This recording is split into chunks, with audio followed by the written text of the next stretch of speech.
Okay, welcome in everybody. This is the Sights and Sounds of Earth. This is the Sunday night edition.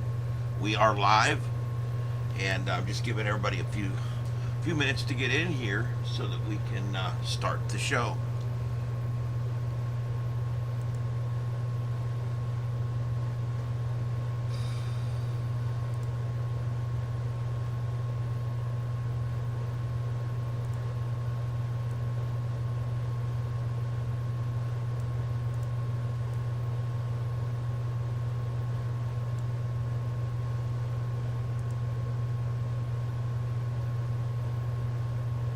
All right, Canna Club and Bill already in here. Hello, everybody.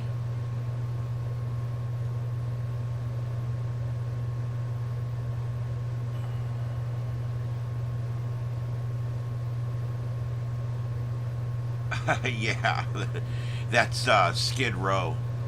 Uh, I think this one's in L.A. It's either L.A. or Philly. I get them mixed up. Yeah, it's nice. I put these up once or twice a week. I'll put up one of the Philly cams or the Skid Row cams, and just to remind everybody, you know, that this goes on every day. It's out there every day. The only one moving right now that you can see on the screen is the one right above me, right over here. This one here. This one right here. This guy is supposedly live and he's going down there, but I'm starting to wonder if it's. I think this is yesterday. There are probably. That's why I'm late coming on. I went through every single video for No Kings protest, all the different things, and there is so much spoofing going on, but I couldn't find. That's the only video I found that looked like it might be real. It's only like five guys, and they're standing on the side of the road with like partial costumes on or whatever. But that's it. It's just these five or six guys. That may be live. I think everybody's protested out after the weekend. I don't see a lot of protesting. If anybody sees anything, let me know. Hey Brandon, welcome in. Yeah, we're gonna come on. We're gonna do I'll do a couple hours tonight. We'll see how it goes. I don't feel well. I don't know what's going on. I took a little nap and I still don't feel well. Um,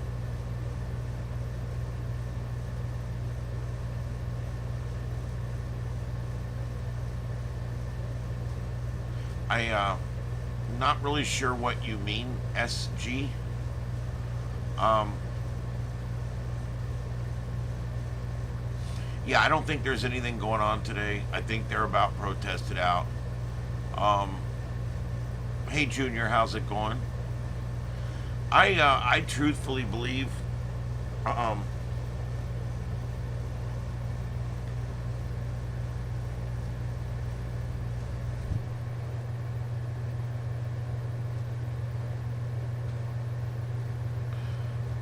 okay, SG, I believe. To answer your question, no, I do not donate cash to them, as I don't make much cash myself. But I do give their names as I put them up, and I do reference them, and I use them strictly according to fair use doctrine, and I've never had a problem. And the people that have had problems with me uh, have been straightened out. That what I'm doing is 100% legal. Um, if there's ever a time where I have a million viewers, um, and I'm making great money, believe it or not, I that's the kind of something I would do. But right now, I mean, I spend more keeping this studio going than I ever make from YouTube. Hell, I spend $300 a month just in electricity, and I don't even make that from YouTube most months. So it's the YouTube money is I'll tell you where that comes in. That's maintenance money. That keeps the lights on. It literally uh, buys the new computers or pays the electric bill. That's what that money does. But there is no, I work in commercial radio. There's not big money there either. People would think there is. But it is what it is. I would love to eventually one day have a channel so big that I could do something like that, you know. But it is what it is. No, I get it. Look, I don't mind talking about this stuff. It is what it is. Um,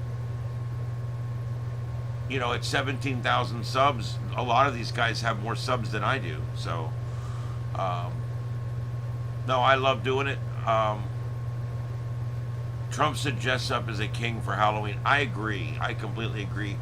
I regret, I drove right by Burger King on the way home. I was going to stop in and grab a Burger King hat, you know, one of those cardboard king crowns. And I literally forgot. I literally forgot. Well, I appreciate that, SG. We're here every night at 9 p.m. Eastern. We cover the news in a multi-screen format. It's a little weird sometimes because, like tonight, there's really nothing to show you. I mean, I'm just calling it like it is. I've got rotating cameras up there. The upper right, just so you guys know, is live in Tel Aviv, where there is a march going on there demanding the release of the final remains. There's still, I think, 20 sets of remains that have not been returned. Truth is, I don't think these terrorists know where those remains are.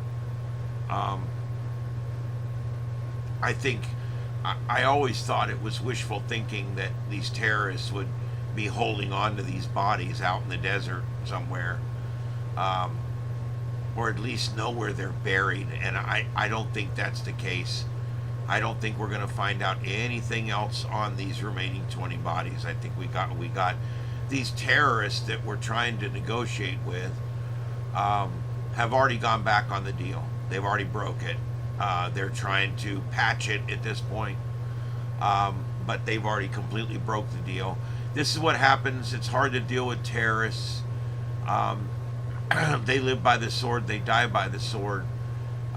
They know not of a negotiating table. And the problem is, when you go and you negotiate with these people, you're negotiating for a lasting peace. Israel's negotiating for a lasting peace. They're saying what they got to say to get what they need right now. And that's the difference. You know, when you see a ceasefire, you see an opportunity to end the war. When they see a ceasefire, they see it as an opportunity to rearm and reload. And so that's the difference. And we have to start treating it as such. Acting like 6th century baboons, like these idiots over there. They're just idiots. They're not as smart as any other primate. It's like they're 6th century. I don't know what else to say. You know, they live in a desert. And they're constantly attacking the civilized world, whether it be Israel or some interests in North Africa or interests in Europe. They're always attacking somebody. They attacked us, for God's sake, several times. Why? Because it's their ideology. All right? You talk about third world countries. These are worse than that. These are third world countries living in the 6th century. You know, in Pakistan, in Afghanistan, and places like that, most people can't even show you where the national boundaries are. They're on a map, but nobody really knows. These tribes, you can go up to these tribes, some of them, and ask them, and they wouldn't even be able to tell you what country they're in. They've lived their whole life in this tribe out in the middle of the desert. It is what it is. People don't understand it's very different in the Middle East. And you have a religion that teaches this. It teaches that you must kill any infidel that does not worship Allah. It's that simple. It's the only religion that does that.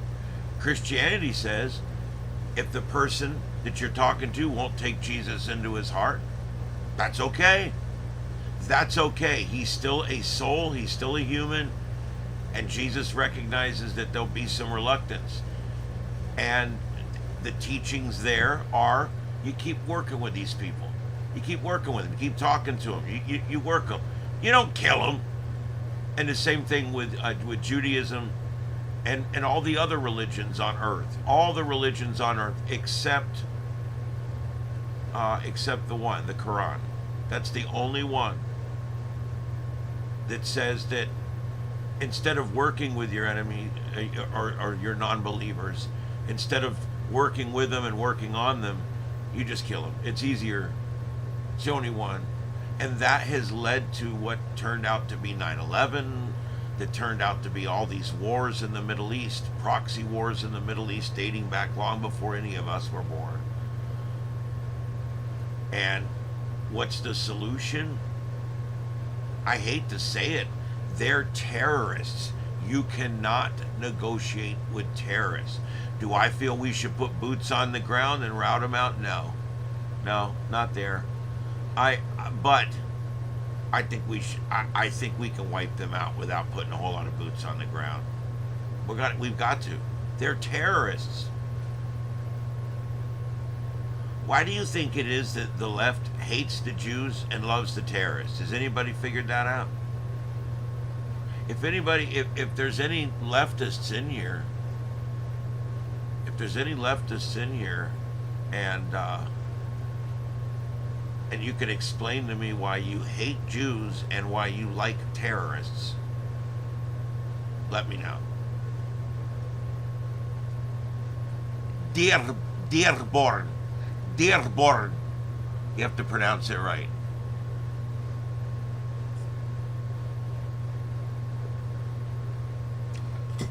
Dearborn, where the Muslims have taken over the town. They're renaming all the streets after terrorists, after martyrs.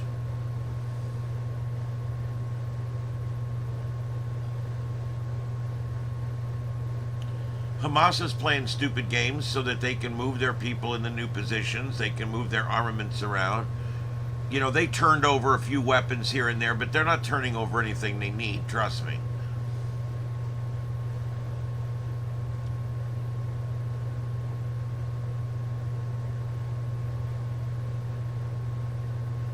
Hey, Hans and Paul, welcome in. Thank you for being here, guys. And Victor, thank you for coming in. And for my regulars out there, Mama Bleeper, my cat, still on the mend. She's back here. I don't know if you can see her in the chair. She's right there. But she's on the mend. She's talking to me back there. She's feeling a little better today. Her eyes are looking better. They're fully open today. SG, I completely agree with you.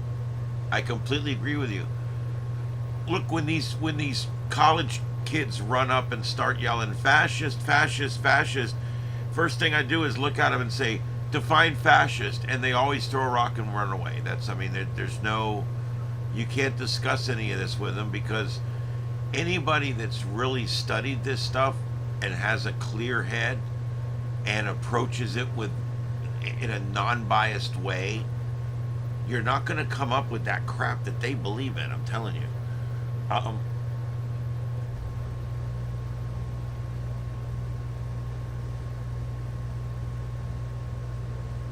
Yeah, Hans, I can agree with that. And Deploribus, welcome in.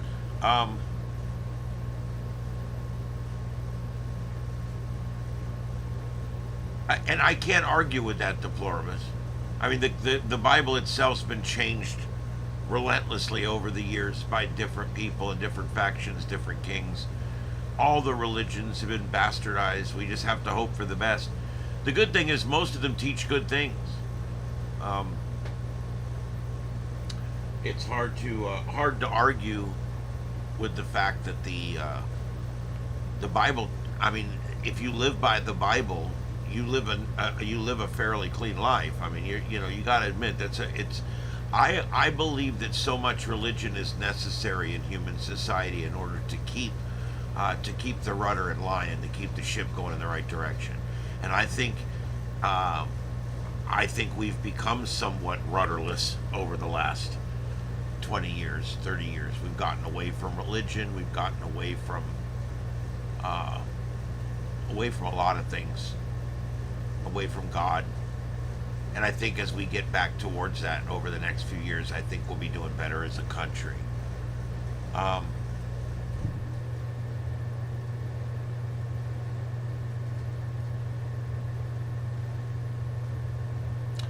Junior, that's cool. It was handed down, um, and it wasn't written down till about the 6th century, and then there's a lot of changes made after that. I don't know.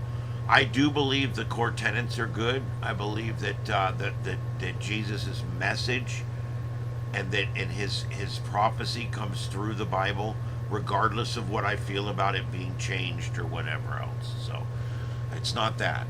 It just fact is, it is what it is. 2,000 years is a long time. A lot of greedy people out there that will take anything they find and use it to their advantage.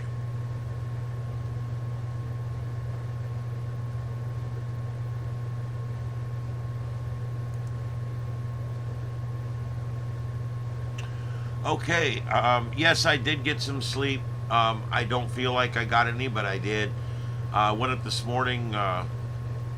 Mom's favorite restaurant is Golden Corral. She loves to go in there and make a big old salad for herself and get a couple pieces of fried chicken. So I stopped by there today. Got us both a meal. Got us both what we normally would have got ourselves if we were sitting in there. Because as you know, Golden Corral it's a smorgasbord. And I weighed it and left, and with the 2 drinks, it was $40.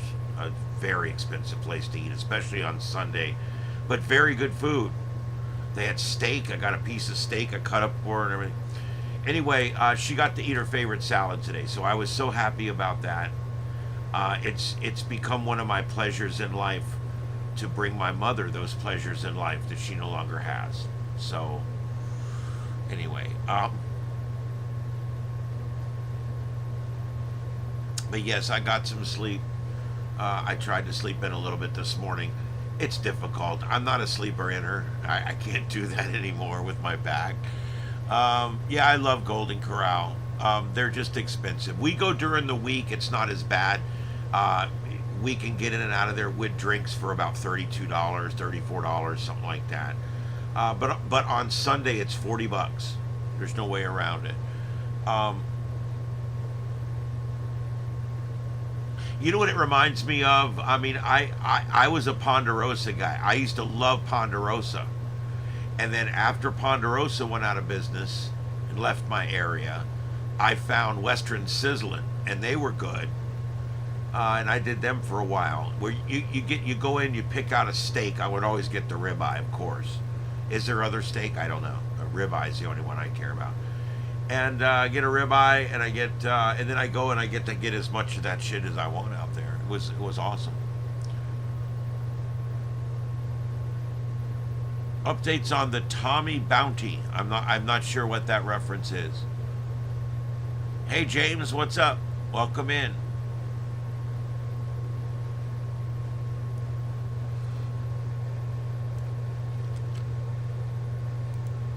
But because I'm a geek that way.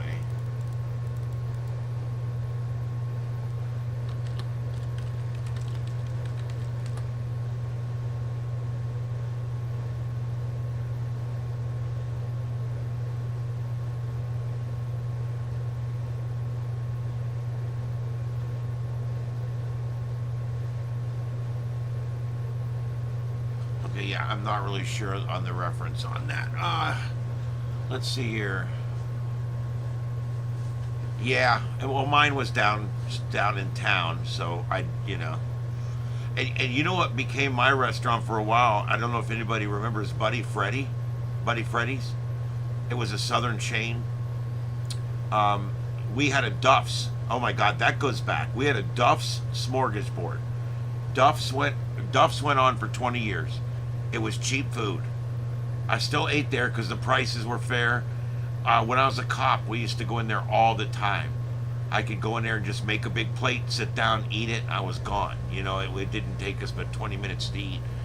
We liked to eat places where we didn't have to sit there and wait for them to cook our food because we're on duty, And so I used to love eating in there. But then Duff's closed down. A few years later, Buddy Freddy's comes in, remodels the whole place, beautiful inside. We used to eat there all the time. I miss that. I feel warm and fuzzy. I miss that place. And it just closed down one day. And then Ian damaged the building so bad they ripped it down. It was already closed. It was boarded up. They ripped it down. So now it's not just that the restaurant's gone, the building's gone.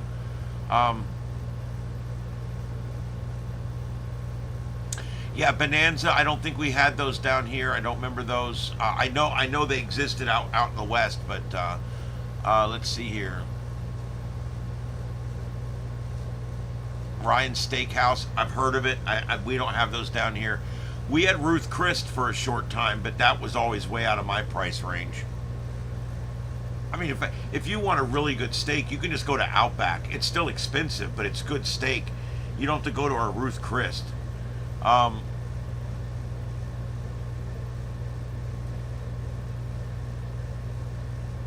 Well, because a buffet, a smorgasbord is an all-you-can-eat. A buffet is a buffet. Not all buffets are all-you-can-eat. Sometimes a buffet, you would go down and you would get so much of each thing. The term smorgasbord is the actual word for all-you-can-eat. Anyway, that's the way I understand it. I don't care. I guess they're interchangeable. A Hofbrau. I've heard the name, but I've never seen a Hofbrau. And I'm probably not even saying it right, but yeah. Longhorn and Texas Roadhouse have great steaks. Yeah, that's true. We've got some Longhorns down here. I've seen a Texas Roadhouse, I think, in Georgia. And the big ones down here are Outback and I think Longhorn. I think that's our other big one down here.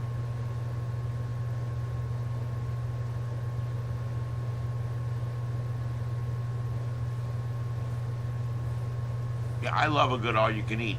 Problem is, I don't get my money's worth anymore. I don't eat the volume of food that I used to eat.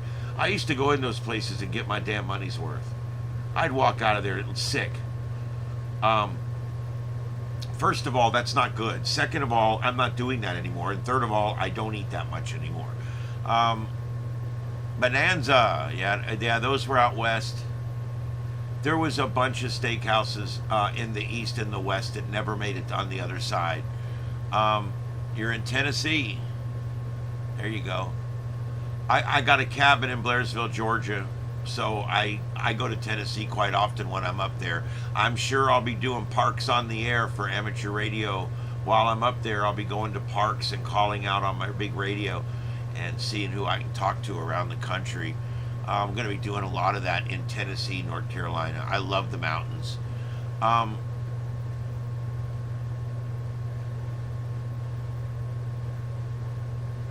Well, okay, James, I had no idea. Yeah, Hans, there's a lot to be said for that.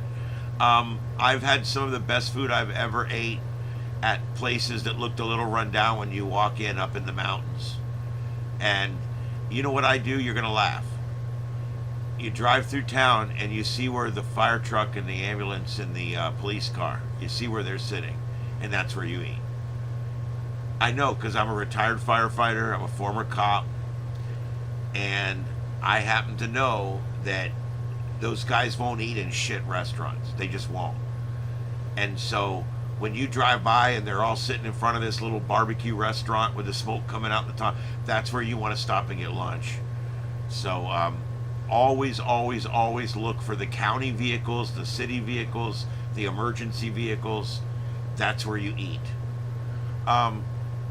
It is. Yeah. And rundown's okay. Dirty is not. If it's got smears all over the door and it's a nasty place, you can only imagine what the kitchen looks like. If the building's a little run down, but it's clean, that's usually the best food you're going to get. I don't know what it is. It just is. I'm a very picky eater. So when I go and I eat, I'm very picky about what I eat, where I eat it from. Well, there you go. An ER nurse, boy, there's a job.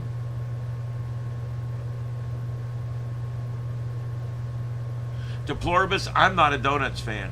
I'm not. We used to get these homemade ones from Bennett's down at the station. He would bring them down to us all the time, and we'd get them.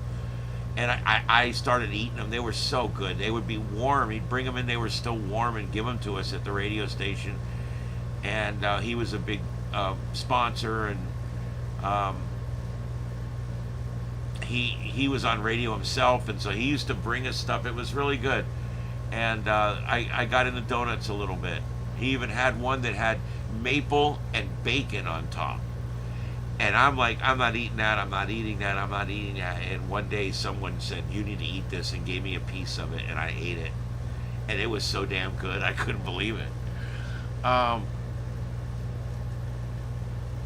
Yes, I love the little mini donuts. I love the cinnamon sugar. I think if I had to pick my absolute favorite donut, it would be a warm donut. I don't care what shape you want to put it in, with cinnamon and sugar on it. I think that would probably be my favorite. I love cinnamon sugar. Absolutely. I like glaze too, but if I could pick, I'd rather have cinnamon sugar. I love elephant ears. If I'm going to the fair and I'm going to buy anything, it's probably an elephant ear. I love elephant ears. You don't have to pile a bunch of shit on it too. Just cinnamon sugar. I'm good. They roll it with butter. They brush some butter on it, and then they do the cinnamon and sugar. Oh my God, that's so good. And people rave about the funnel cakes with the powdered sugar on top. I couldn't give a shit about those. I don't even like them. Bacon. Bacon's like a universal meat. It goes on everything. All right, so anyway, now that we've just floated around to absolutely nothing, I did want to talk a little bit about the weekend's protests. The coverage went fairly well. I ran the 2 channels for about 7 hours, I think. We saved everything. Everything is saved for posterity, so I think it went well. It wasn't the blowout that I was hoping for. I actually was hoping, truthfully, I was hoping for like a big burst, a couple thousand subs or something. It didn't happen, but that's okay. You want to know why?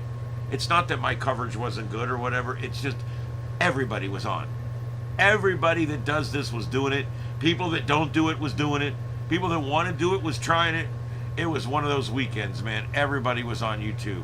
Everybody was on YouTube, and everybody else was on YouTube taking that and putting it in some kind of screen. Yeah, SpaceX successful launch today. I think that was more of the Starlink stuff.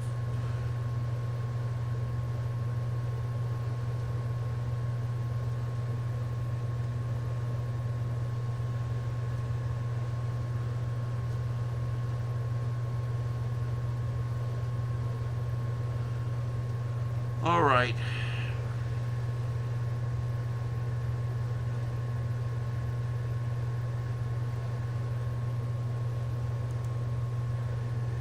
All right, let's let that percolate for a minute. So we had some stuff going on. As I've been saying with these protests,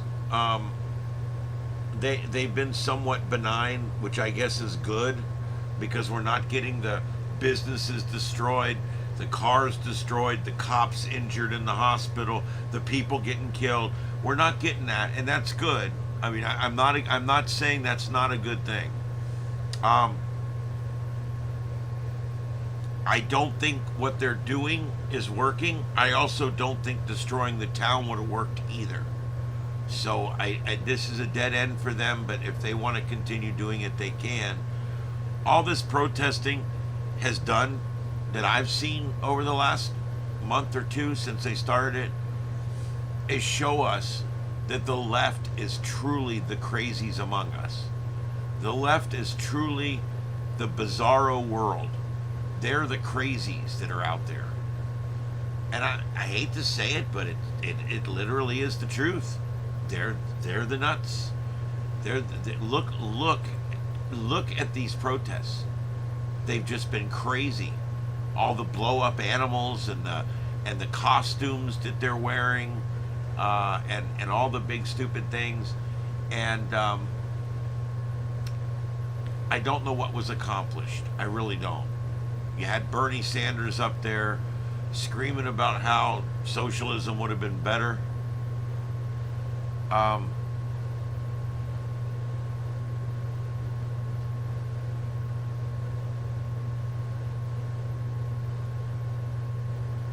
yeah, well, there's always networking going on at these things, because once you get out and protest, that's a signal to everybody involved. Hey, there's somebody there, that they get off the couch, their asses up off the couch, and they're out protesting. That's someone we might be able to motivate into more action, more activity, and so yeah, they're recruiting. Absolutely, I bet they were. Um, Bernie Sanders, the multi-millionaire that is telling you that you're no good at making your own decisions. Let the government make the decisions for you, because look, they make such great decisions all the time, right? I mean, look at it. You've never waited in line at the DMV, right? I mean, come on. The government's better to run everything because they run everything so much better, right? I mean, right? We want the government to decide on our health care, right? We want the government to run health care, right? Because the government does such a good job at running everything. They're just, look at everything they touch turns to gold. So yeah, socialism. Let's take everything else and turn it over to the government and let the government decide everything about everything. And now when you want to do anything, you got to deal with the government. Yeah, that's what they want. How is that better? I don't understand. Don't they understand? I don't think they understand socialism or fascism. I don't think they could explain either one of them. And so they think that they think this is a good idea. We want communism. That way the government can take care of all the bullshit and I can just live my life. Yeah, you think that's how it works? Do you think that's how it works? You're an idiot. All right? Government doesn't care about you. The best thing you can do is do things that can keep the government out of your life. The government, the scariest words you'll ever hear: I'm from the government and I'm here to help. The government doesn't help. When a cop says, hey, let me talk to you for a minute, there's nothing you can say that will make things better, even if you're completely innocent. The best thing to always do with the government is say as little as possible. The state always wins. You're correct, Paul. State always wins.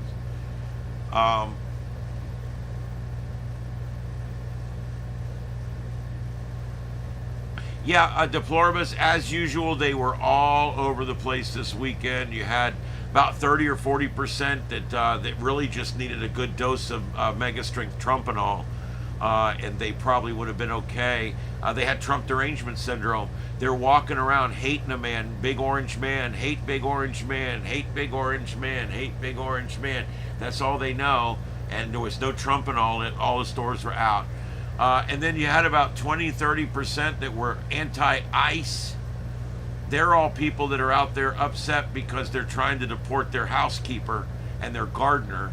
And so they're out there protesting. These rich white liberal women are all out there protesting, and these college women are all out there protesting for us to quit for us to quit taking illegal people and taking them out of our country. And then you had a smattering of everybody else. There was one guy they interviewed. He said he was an LGBTQIA2S plus activist, and that he was normally doing marches and stuff for LGBTQ2SIA plus. However, today he was showing solidarity for the anti-Trump movement. He didn't really say he had a problem necessarily, but because the anti-Trump people come to the gay rally, the gay people were coming to the anti-Trump rally. That's kind of the feeling. And then the next one's like, oh, I'm here because all these things are so important, like the right to choose, because nothing's more important than being able to kill any life in my belly. Kill, kill, kill, kill. Sorry.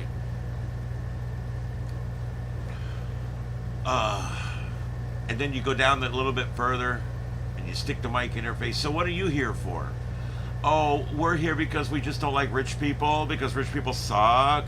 I hate rich people. I walk down the road and I just hate rich people. I just don't like them. They smell like rich people. I don't like them. Why don't you like rich people? They suck. They're rich. Why are they rich and I'm not rich?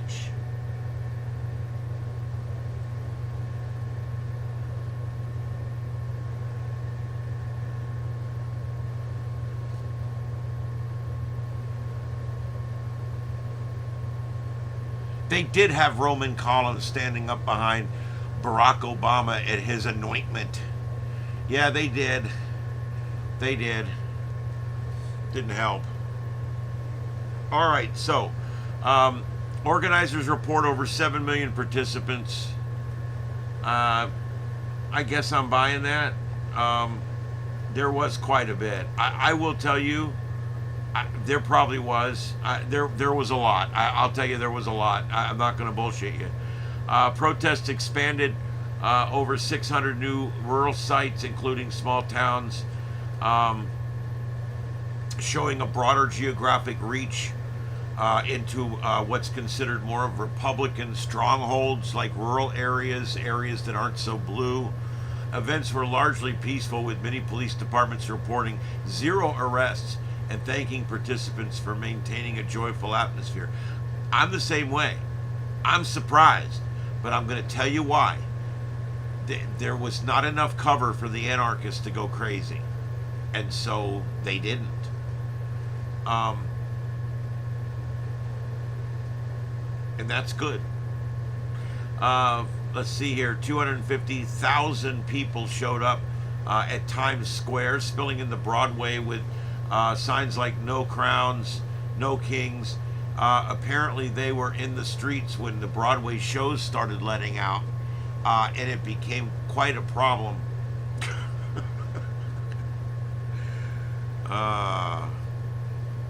Aerial footage captured blocks-long crowds waving American flags, emphasizing pro-democracy theme over anti-Trump chants. That's good. They would do better if they would be on topic and they would have a unified voice and they would all say the same thing. That would help. But you've literally got 40% of the people out there that they're burning effigies of Trump because they just hate this guy. And that does, and then you got half of them out there like, look, we're peaceful protesters. We don't want to do all that, I don't know. It just kind of, their message was convoluted, and then it ended up being diluted before it was over with. Bernie Sanders addressed a crowd of about 250,000 on the National Mall. He's tying the 18-day shutdown to Trump's authoritarian power grabs. That just shows you how ignorant that old man is. That just shows you how absolutely stupid he is. This shutdown has nothing to do with Trump. Nothing. It has to do with Democrats and Republicans in the House and the Senate, and it's mostly Democrats. The Republicans have issued a clear CR, a continuing resolution. They've issued it. It's there. It's out. All the Democrats have to do is sign it. It's temporary funding, and then we can argue about the problems that they have. Forcing it into a clean CR is not how you would handle this. The Democrats are 100% wrong on this one. They are the absolute cause of this because the Democrats have issued a clean CR. All the Democrats have to do is sign the Republican CR. The government gets funded. Everybody gets paid. And then we go right into session and talk about the bullshit you want to talk about. But this isn't the way to do it. Forcing it into this clean CR is not the way to do it.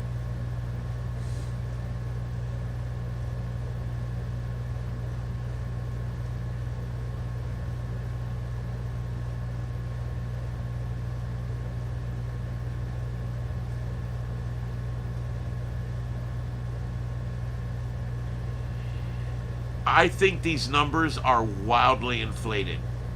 I'm going to be working to prove that in some respects, and I'll bring it to you, bring my results to you. I'm going to be discussing this tomorrow on the air, on our show, on my Fox News Radio, because I believe that these numbers are wildly exaggerated. 200,000 people in Boston. I don't know. I think these numbers are wildly exaggerated, but and that's a famous thing that they do on the left is they will estimate crowd size to make it look like what they want. I know it sucks, but that's what they do, and they did that when Glenn Beck had his rally, and then the pro-lifers had their rally, and we took the numbers that CNN and MSNBC reported, and then we took pictures of the crowd, and you could clearly see the Glenn Beck crowd was half again as big. They said it was 5 times smaller in the numbers. So these things are just made up. They're estimates, and they're estimated by biased people that have an agenda with the data.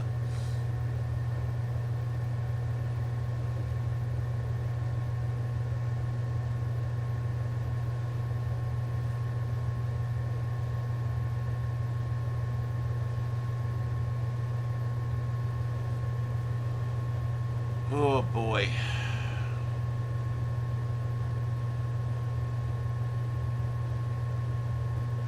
Yes, they'll do that. There could be 1,000 conservatives show up for something, and they'll be like, "Oh, there was probably 50 people here."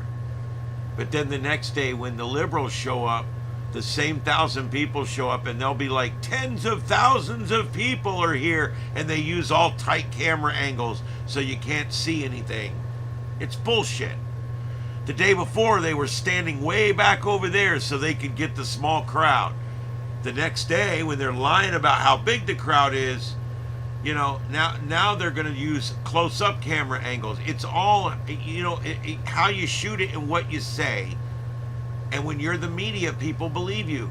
And you have to trust and verify everything that the media says.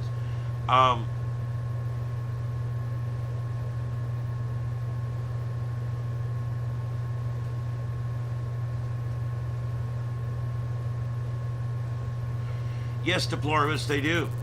And I'll tell you what, the middle of the road people, your moderates, your people that aren't on the right or the left, the people that are truly in the middle, that see fault with both sides, and they see successes of both sides, and they approach it without the bias, and they approach it from the middle, those people are fairly rare. It's less than 20% of the population. However, you're the ones that decide presidencies. Every time. I always vote the same way. The leftists always vote the same way. My colleagues always vote the same way. We always vote the same way. We always vote the same way. It's you in the middle that decide the next president. It's you in the middle that get to make that very, very, very much important decision on who's going to be our next president.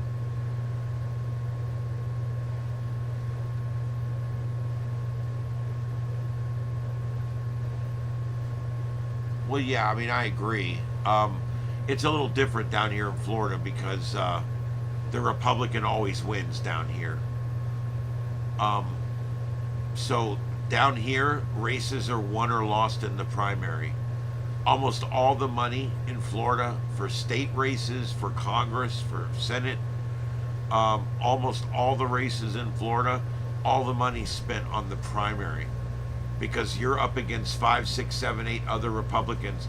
The congressional 19 seat down here, I think, has 10 people running for it, but there's only 1 or 2 Democrats on the other side running, and it doesn't matter who wins over there because the Democrat will lose in a landslide to whoever the Republican is, because Florida is just so ruby red here that if you're not a Republican, you really don't get to decide much at all in Florida. That's It is what it is.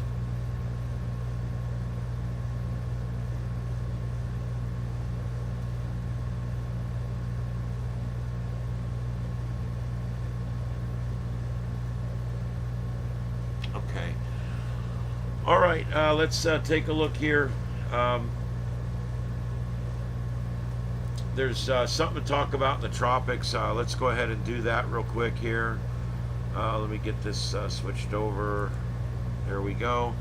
All right, there we go. This is what we got. We got a blob. It's red. That means there's a pretty good chance we're going to have some kind of development on this one. This one is forecast to move into the Central Caribbean. And from there, who knows? Who knows? Some models take it over into the Pacific. Some models take it up into the Gulf. Some models take it up the East Coast. And yet other models take it out towards past Bermuda on the right. So we don't know exactly what's going to happen. But let's go ahead. I haven't done it yet. So let's go ahead and run the models. This is on Mike's weather page. Let's go ahead. Here's the GFS model. Let's run it. Run it out. There it is right there. It pops right up. There it is. And it deepens. We've got Genesis. Deepening storm right by Haiti. Okay, it loses strength because it's sitting over the top of Haiti. And then it just sits above Haiti and then turns into probably a major hurricane and then moves out. So again, not a problem for us. Could be a bad week for a few countries down there, Puerto Rico, different places. So we'll have to keep an eye on that for them. Now that's this model. Let's run this back, and let's run the Euro, which is not a great model, and it also doesn't normally pick up Genesis that well, but it has picked it up on this one. It sees it. There it is. And it deepens down into a tropical storm. No, I don't see it. It just stalls out down there for a week. What kind of bullshit is that? I've never seen that before. It literally just sits there for a week. There's no steering current. That's a little scary. There's nothing more dangerous than a storm that's sitting there not moving, because we can't really predict exactly what it's going to do. All right, here's the Canadian. Let's run this model and see what we come up with. There we go. There's Genesis. And that's as far as this one goes. Takes it into a strong tropical storm south of Cuba with a movement to the north. So that's why I'm saying this one bears watching for sure. I don't think they've issued a number. Wait a minute, maybe they have. Yes, it's 98 Lima. So let's go over to Tropical Tidbits. Here's what it looks like. This is what she looks like out there, just a big mess. But it's getting its act together. And here's the model runs. Look at that. Doesn't know. Who knows? Who freaking knows? Here's another set of model runs. And yet another set of model runs. But you can see why we got to really watch this one. It's going to do something. All these lines that are orange and red, those are all hurricanes.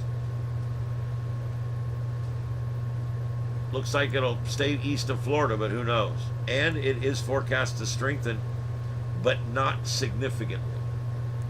So it's the wrong time of year for explosive development. We're probably not going to see anything like that. So since we're there, let's go back to here.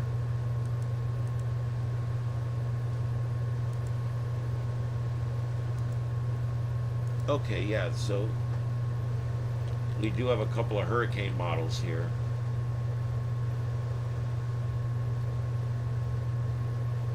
It just keeps it down there. Look at that.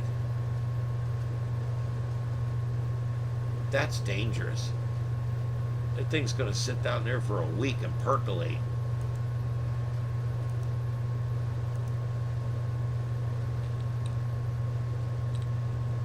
Same thing with this one. It just kind of forms it and sits it down there.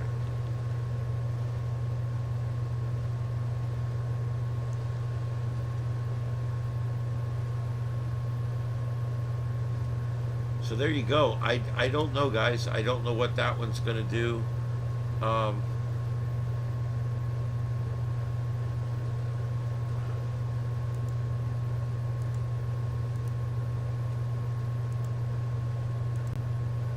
Here's a great graphic that Mike put in.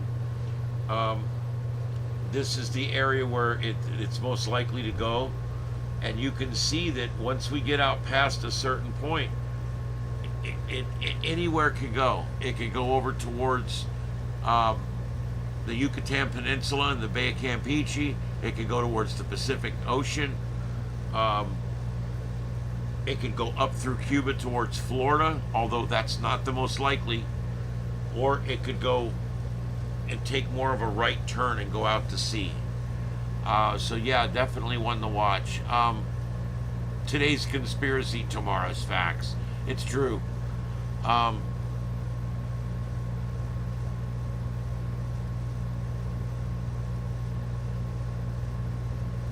Gulf of America. That's right, Gulf of America. I still forget sometimes myself.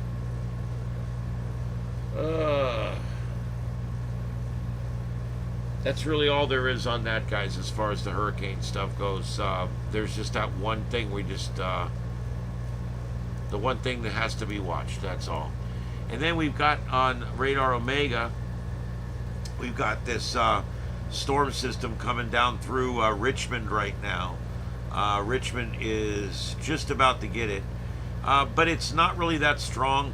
They have issued a severe mesoscale discussion box, which simply just means that the meteorologists have come together and decided that the area inside that rust-colored box, there's a possibility for some advanced mesoscale activity, some rotation basically, and so it's being watched right now. These are special weather statements down here, but there really is no warnings right now. And it doesn't look like Richmond's really going to get it that bad. Southern Richmond is just going to get rain. Northern Richmond, probably a little more of a thunderstorm, maybe. I don't see a lot of lightning with this, though. These storms look more like winter storms than fall storms. So there you go. And then we've got a little bit of chance down here, but there is nothing really going on down here. We have this one fairly large storm complex sitting down here in the Everglades. I'm located right over here, but over here on the left of the screen, you can't really see it. I'm over here in Fort Myers. This is all moving away from me, and it does have lightning. I'm sure. I actually, it's funny. If I had this up, I would be able to show it to you guys. I actually have. I got my camera back. I had it in a location, but I've got it back now. And what I'm doing with this camera is I'm mounting this plate on that, and I'm putting two sockets on there so that I can. I got some big LED spotlights, and I'm going to mount these here, and I'm going to put them on that camera box. I think there was ants in that box, but this goes right onto here, and that's going to go onto the camera box. So I'm going to have two 150 watt LED spotlights. Yeah, I bought those. I bought those big LED spotlights. They're the 150 watt replacement, but they only burn 18 watts of power. And I'm putting those up there like this. It's 40 feet in the air, and I'm going to put these two 150 watts. It's going to be kind of like the interstate lights. And it should light up pretty much my whole property. These are small considering they're 150 watts. They also have the adjuster on here, to go from more of a yellow light all the way up to a white light. So that's kind of cool. So anyway, I got those. That's all going up the next couple days to light. I want to light my entire property. I just got to keep. Keep it lit up really good.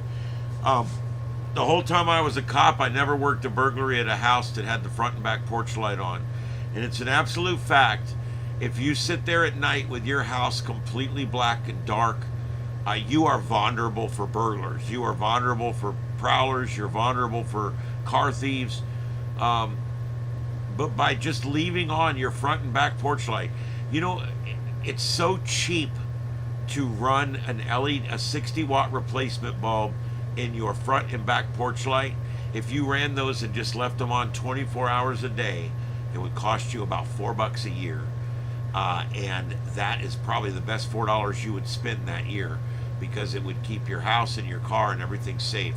I know it sounds like a stupid thing, but it's an absolute fact. I never worked a burglary at a well-lit home. I never worked a burglary at a home that had a large, big orange light right in the front yard, or a home that had spotlights that remained on overnight. Never worked it, because you know what? There's 100 houses from where this guy is to where he's walking, and he's going to burglarize one of them, and he's going to pick one. And what's the number one thing he looks at? He wants to be able to act in the cover of darkness. And so if you put a lot of lights up, like right now, I have 6 or 7 lights around my house. My house is lit up like a prison. When I put these up, I'm going to take 1 or 2 of the other ones down because they won't even be needed anymore. But I got lights on both my gates. I got light in the back. I got a light everywhere. I have lights everywhere. Light on my front porch, light on my side. And I got all that. I put all that up. This is a bad neighborhood. All my neighbors have had problems. I don't have problems. I have no problems here at all. And it's because my house is lit up like a prison. I completely agree, Jen. I have a number of guns in my home at the ready, but I don't want to have to use them. It's a lot of paperwork. I would much rather just have them skip my house and go down to the next house and let them deal with it. I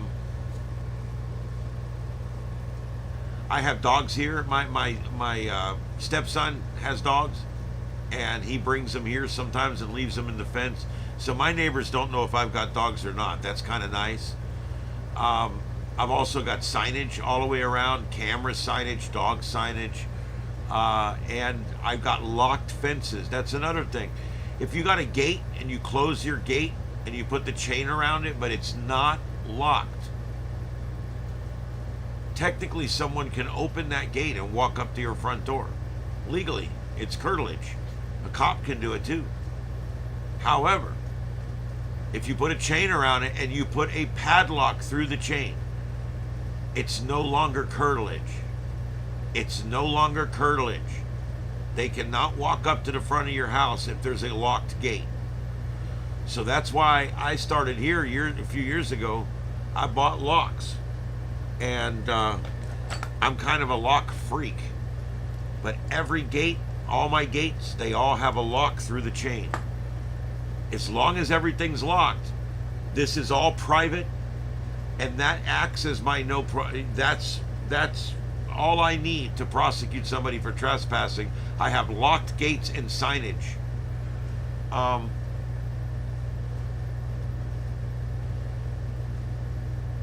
There you go. Big dogs, a mastiff. There you go.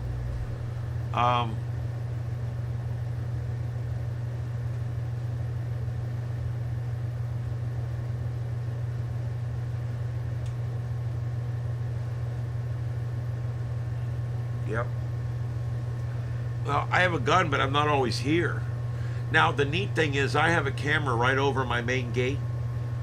And one camera looks at the yard all the time. The other camera is a pan tilt zoom, and it actually has a 10-time optical zoom. I paid $50 for that, and it sits out there by my gate. It looks like that one I just showed you, but it has 2 cameras instead of 1. I've got another one up on top of my 20-foot tower on this side, and it's got 3 cameras on it. I paid $65 for that one. I can dial into either one of those anywhere in the world and look at my house and see what's going on. So it's really cool. Plus, I have a security system that still has a handful of cameras working on it. I can dial into that as well. It's so important to have safety and security at your own home. I would never, at this point in my life, I would never have my front door accessible to either police or the bad guys. I don't want anybody coming to my door. I don't want the vacuum cleaner salesman. I don't want the encyclopedia salesman. I don't want anybody coming to my door. And as long as that gate's not locked, it's curtilage. Even a cop can walk right up to your front door. He can literally open your gate and walk right up to your front door and look in your window, and it's legal. It's curtilage. However, the moment you put a padlock on that chain, all bets are off. He can't do that. Now, you probably are like me, not doing anything illegal, and I'm not. I'm not growing marijuana. I'm not smuggling people from another country. I'm not robbing banks on my time off. So I don't have anything to worry about. Don't care. Don't matter. I don't want the government on my curtilage. I don't want the government feeling that they can walk right up to my front door and look in my window. And so they don't. They're not allowed to. That locked gate provides me with another layer of civil rights.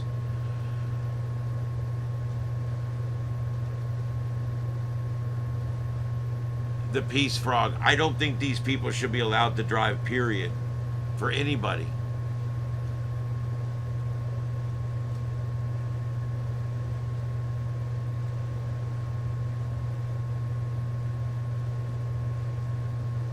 Yeah, at my house, it might be an attack cat. I'll send Shadow Lynn after you. You haven't been attacked, you've been attacked by a 23-pound cat. Knock and talk. That's exactly what I'm talking about, is the knock and talk. Remember, you never have to speak to the cops, ever. And remember, the cops never come to your house with good news. Do you think they're going to pull up and say, "Hi, are you Mrs. Smith? Congratulations, you won a free refrigerator at the hardware store"? No.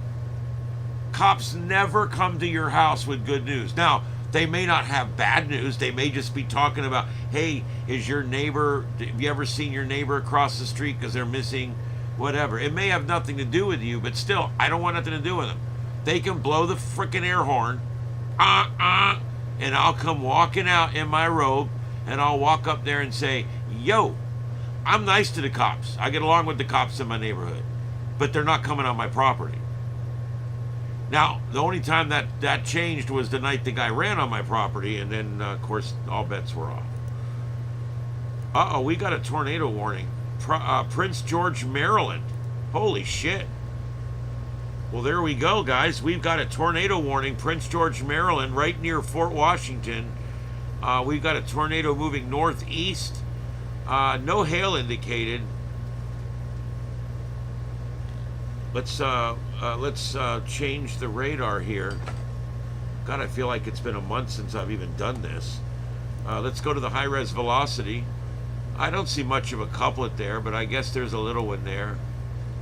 What other radar sources do I have? Let's see here.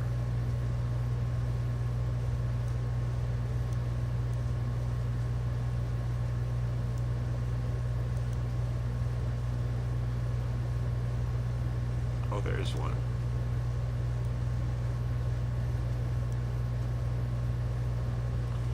This is just south of Washington proper.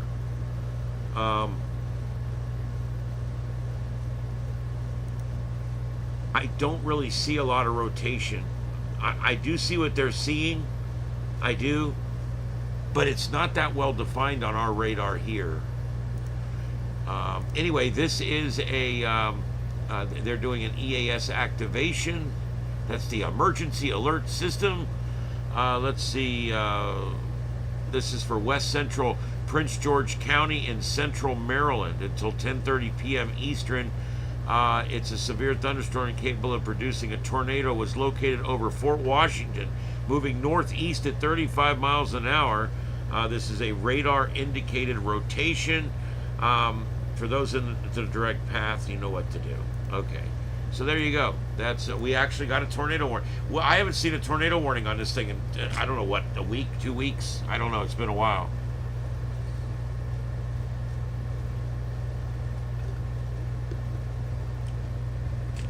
Oh, 10 seconds to midnight.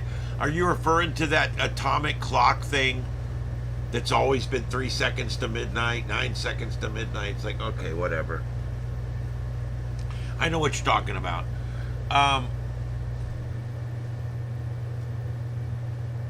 Yeah, it is a warning. It does mean that. But you also have to temper that with the fact that this is not Kansas. Um, this is not Kansas. It just, but this is in that area. Remember, I told you that there's a mesoscale warning right here for this area, and that includes Washington and Fort Washington. So what we're seeing here is typical when we have one of these mesoscale warnings. We do have alternate radar sites here right nearby.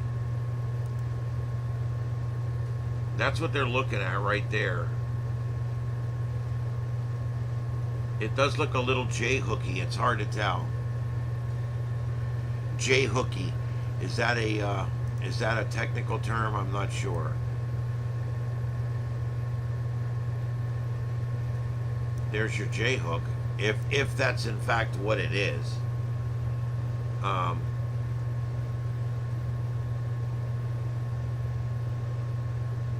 Let's check something else here.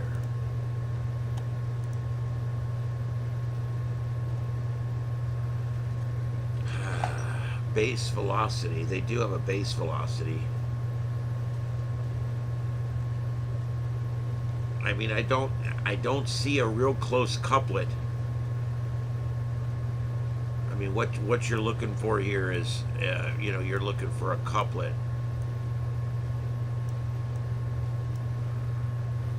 Remember, the green is wind moving towards the tower site. The red is wind moving away from the tower site. I don't see that as a well-defined couplet. But then again, we're not in long track tornado country. This does have a decent chance of putting down a quick tornado, and we are just south of Washington. This will pass off south of Washington. It's going to come pretty close to Camp Springs. These are moving about 35 miles an hour.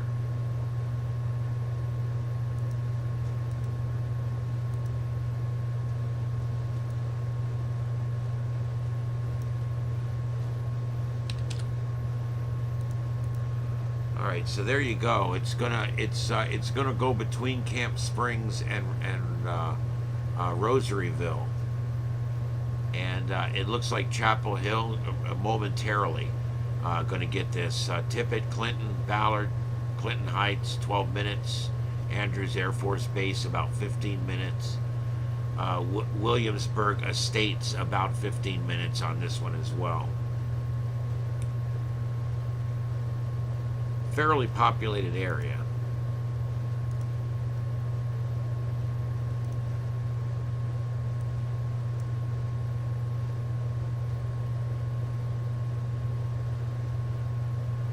You can see what they're seeing. Let me just put it that way. I see what they're seeing.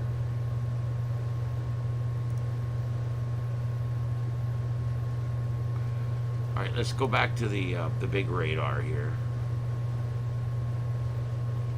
That line kind of straightened out. I really don't think this is producing much of a tornado.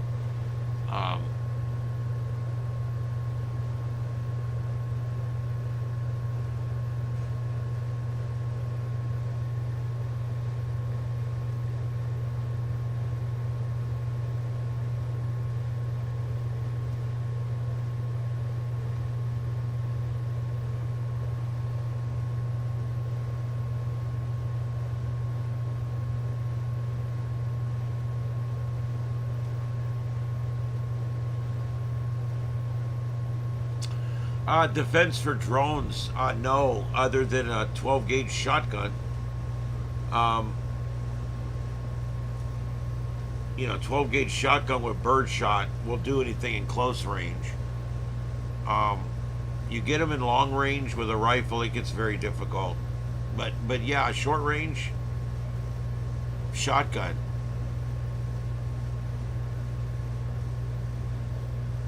I'd like to think I'd be able to rig up some kind of EM pulse or something, but the truth is that stuff's just hard to make, hard to do, and you end up nuking your own shit too. Yeah, Blade Runner world.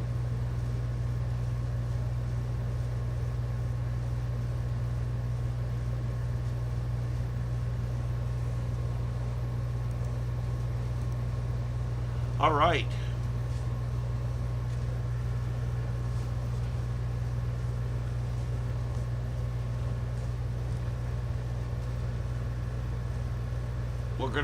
We're gonna check the seismology here in just a few minutes.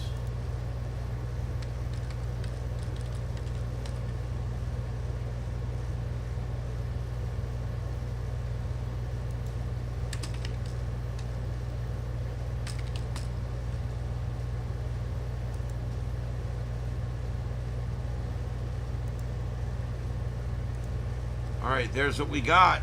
Let's see. Boy, it's busy on the other side. Look at that. Wow. Looks like one of the bigger ones here off the coast of Kamchatka. There we go again. That's that Russian peninsula up there. There's always earthquakes up here. This is a cluster here that's been going on for a while. There was a huge one produced up here a while back that actually produced a tsunami.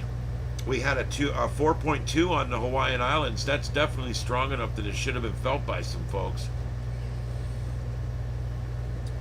Afghanistan, a 4.4. There we go. More of these over here north of Australia. Quite a few. Solomon Islands, a 5.3. So there you go. Not too much over on our side. The usual, that little cluster down there by Haiti and all that. And then in Texas, the Texas-Mexico border, there's a little cluster there that's been going on. And of course, 4 in the Fox Islands.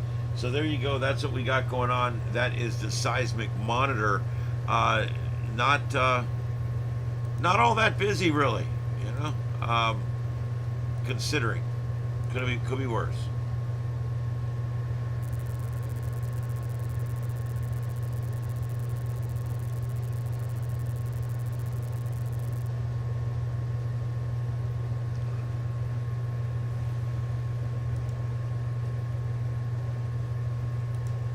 Looking at launches, the next launch is a Starlink launch on the 21st, and that's going to be from Vandenberg in California.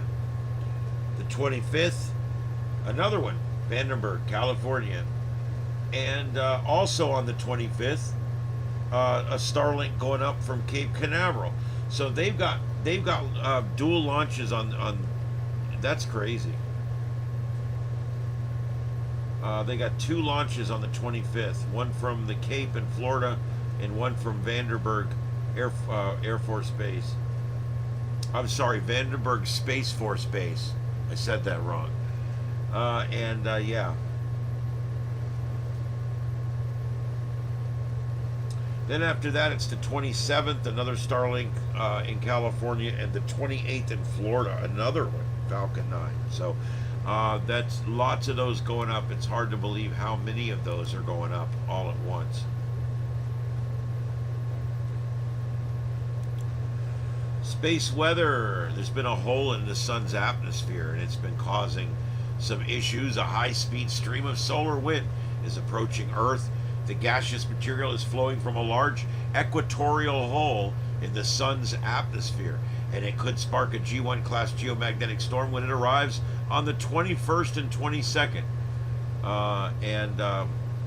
It could be a chance to view Comet Lemon through the aurora, which would be really cool. Comet Lemon and the geomagnetic storm. apparently a lot of people were able to capture the comet through the aurora, which is pretty cool. I'll put on this so you guys can see it. This is from obviously spaceweather.com, and let me get this centered up here. Look at this. Isn't this beautiful? Look at that.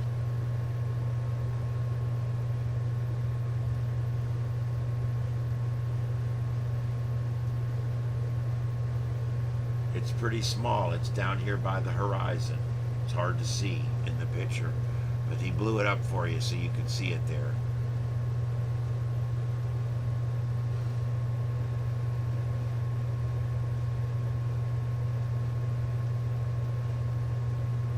That's what I need's a golden dome over my house.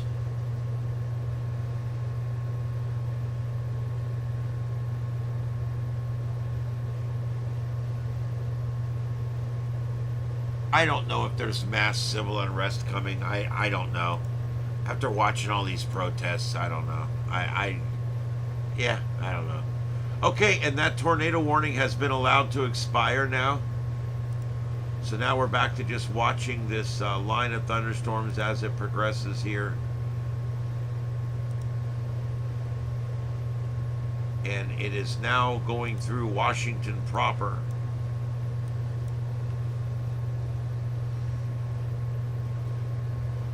And has pretty much gone through Washington.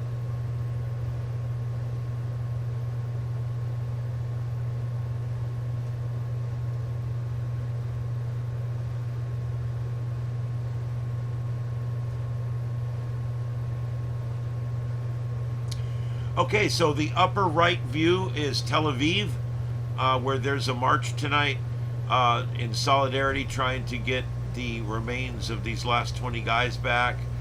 Right above in the center, that's Skid Row. Always fun to watch the shenanigans that goes on with Skid Row. Upper left, that is a rotating view of world views. There's a number of them there. And then right above me here, the only live protest video I can find is that one right there. And you can see there is a few people there standing around, but there's not much going on. I believe that's in Portland. And then up here above me, that's Times Square. Just a little sliver shot of Times Square there. So there you go. That's what we got tonight. There's not a lot going on. It's been very busy the last week. Every night I've had stuff to show you guys. Tonight it was a little slim pickings. No, not the actor Slim Pickens. I'm talking about it was a little harder to find stuff.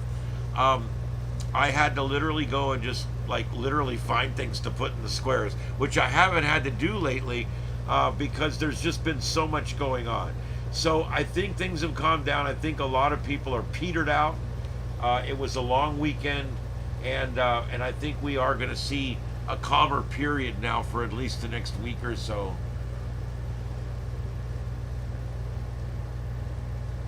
All right. Let's do a reset. Hello, everybody. My name is Ian. This is Starship Adventures. And I got to tell you guys, I've got the... I had a power surge today. It came through, and it blinked out really hard, and I think there was a surge associated with it. Took out everything. I came back home, and everything was off. Everything was off. And... even the few things on battery backup didn't seem right. Something was wrong. So I think I took a pretty hard power hit today. And so as you can see, I don't even have that end of the studio turned back on yet. And I've got all the garbage that I bought just now from this little project I'm working on right here. But that's what it is. I don't even have that end of the studio is off still. I don't even have it turned on yet. But anyway, live from Starship Studios in North Fort Myers, that's Southwest Florida, and we are broadcasting worldwide on YouTube, and I'm glad everybody has made it in tonight. This is the Sights and Sounds of Earth, where every night at 9 p.m.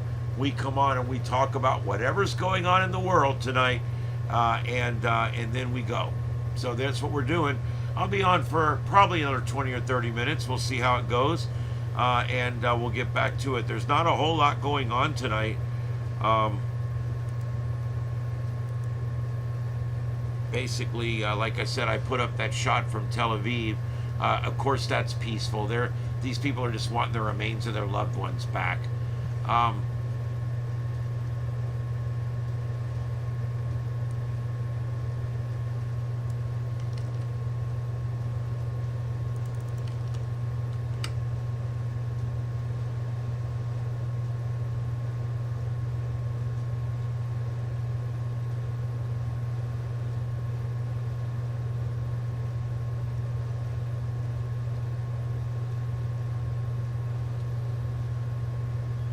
What you doing, little girl?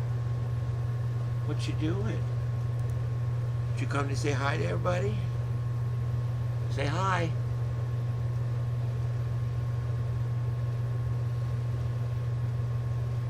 You were a sick little girl.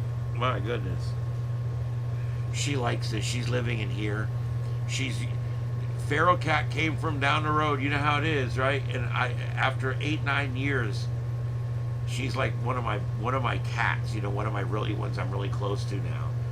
And she almost dies. She's never used a litter box because she uses the cat door and goes outside. Put her a litter box in here. Started using it. Cats would rather shit in the sand. They really would. You don't even have to train them. This cat's never used a litter box in her life. And I put a litter box down by the door. No problem. Pisses and shit in the litter box. I love it. Portland is a shitstorm. Yeah, it sure is. It's an absolute shitstorm. It's a shit show. Isn't that right, little girl? That's right. Poor little baby. She came close to dying. She wandered off. You know how they do when they get really sick. She wandered off and came back all emaciated and everything, but I'm getting her back.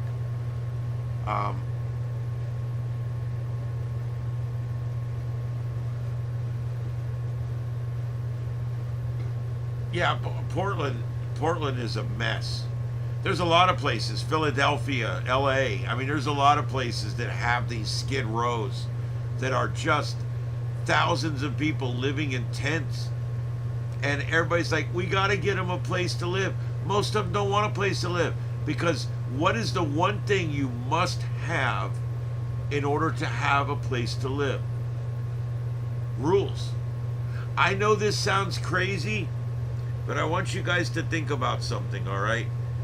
And I don't have any of my keys with me, but every key that you have, okay, pull up your key ring right now and look at your key ring, okay?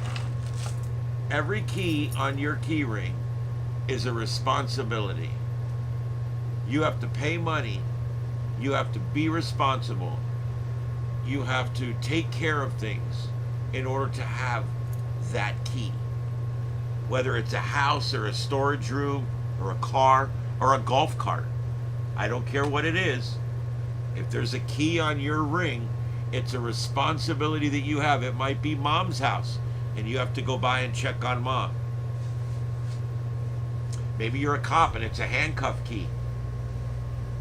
But every key on your ring represents a responsibility in your life. And that's kind of the way someone told me that a long time ago. And that's kind of how I look at it, is responsibilities. When you talk about homeless people, they have no keys. Why do they not have keys? Because they don't want responsibility. That's the bottom line. They don't want to deal with a car and insurance and gasoline and maintenance. They don't want a house. They don't want to deal with it. They don't want responsibility. And so what ends up happening? They end up on the street in a tent. Why? Because then they don't have any accountability at all. They can just live in that tent. The Christian groups come by every 2 or 3 hours and bring them mashed potatoes and gravy and chicken. And so they're fine. They're good. They have no responsibility. And that's what they want. They're not homeless because that's their last option. They're homeless because that's the option they chose in many cases. And this is the problem with homelessness. People look at homelessness as, look at those people. Society has treated them so poorly. No, no, no. Society is there for them. We'll give them a hand up. The moment they're ready to take on a responsibility, we'll give it to them. They can go to the homeless shelter. They walk in the front door, okay, of the homeless shelter. They're given a rule book. They're given a page with rules. If you're going to smoke, you go to the smoker's corral. No alcohol in the dorms. Lights out at 11 o'clock. You got to change your bed sheets every 3 days. You got to shower every day. Simple stuff, right? They don't want to deal with that. They don't want people telling them they got to take a shower. They don't want people. They would rather go without a shower than have you tell them to take one. There's people that are like this. They don't want responsibilities. And when you give them a responsibility, they immediately ruin it. New York took all these hotels that were closing up, and they leased the buildings and filled them full of homeless people, and the people destroyed the buildings. Why? They can't handle responsibility. They don't want responsibility. You gave them a key to a hotel room. They weren't ready for that responsibility. They couldn't handle that responsibility. You gave it to them anyway for free. They never had to earn that responsibility. And what do? They go up there and they destroy the place.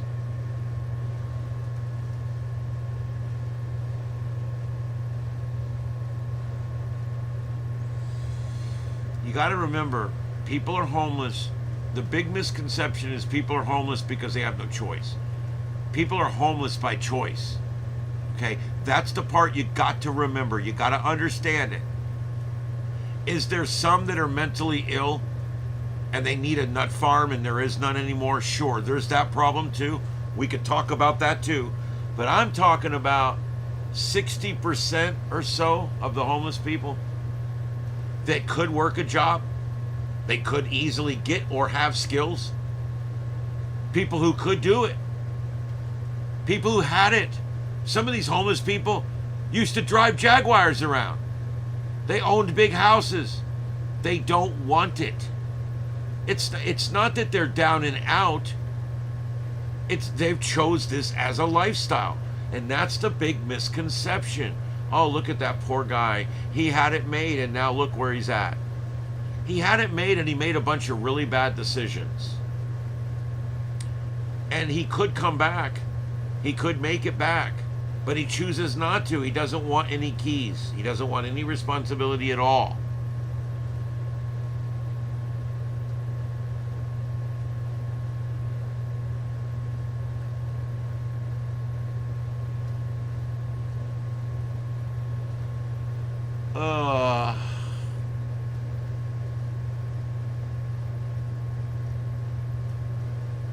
That's true.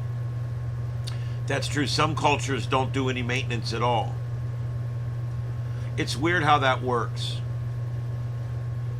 Then you have the exact opposite.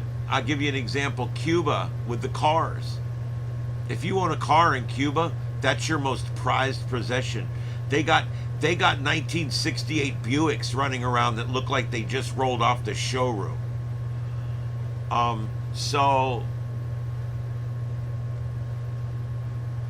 So there's some places like that. And the weird thing is the car will be maintenance, but the house will be falling down. Sometimes it's different. Anyway,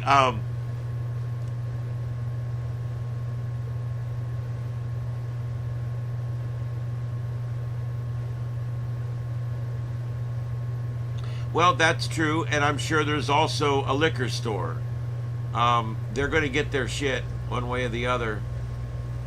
For most homeless people, it's alcohol is the drug of choice, and the reason they live on the streets, it's because they don't have to make any choices. They don't have to do any hard things. They don't have to work. They don't have to set an alarm. They don't have to do any of that stuff, and by living where they live in these groups, they're able to get the food they need.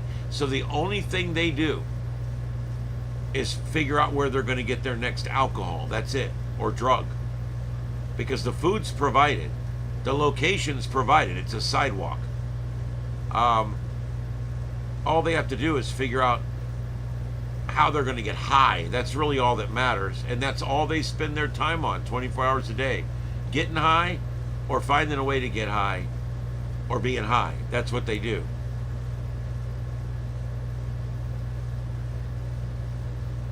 Yep. And these people have chose this life. They chose it because of addiction. They chose it because they just don't want to deal with it no more. And they just don't want a set of keys in their pocket. That's the bottom line. They don't want a set of keys in their pocket. They don't want the responsibility of it at all. And so, there you go. It kind of sucks.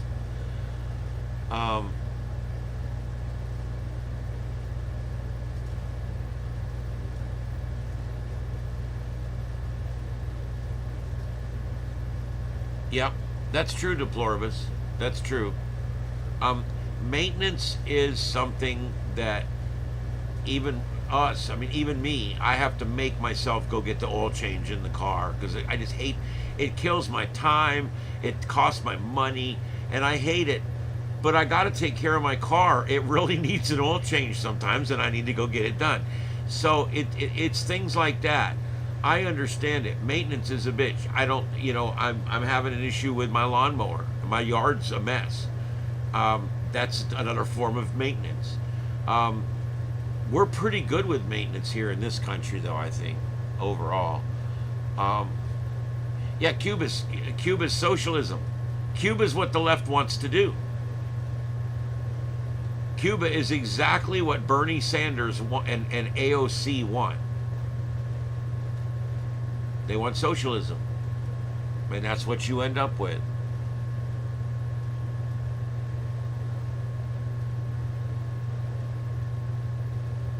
Junior, I don't like alcohol.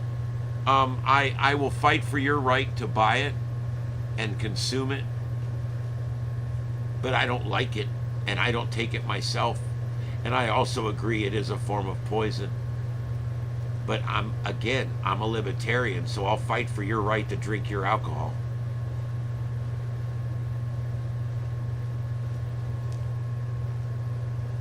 Yeah, and also in Vermont, you're one of the states we trade with every year. The homeless people make it down here in the wintertime. They're all arriving. We haven't seen much in the way of homeless people down here. We don't see them. And come wintertime, we will start seeing a few. We don't have a lot down here.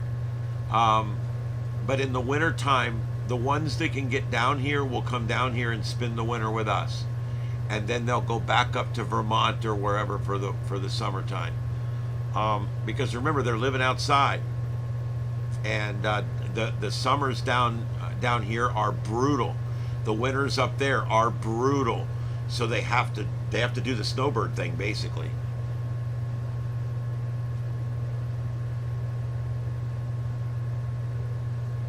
Yeah, from what I understand, most of them make it so far south. They're all moving south right now. We'll end up with a bunch more homeless people down here in the next month.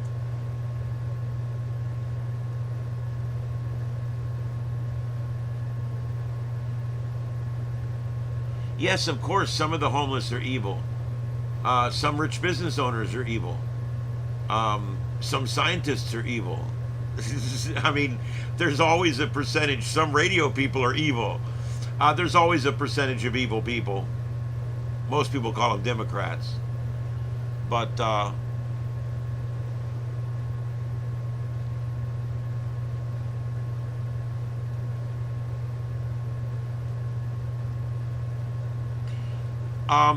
standard, you may find that many homeless, most homeless, will move with the climate because they're living outside.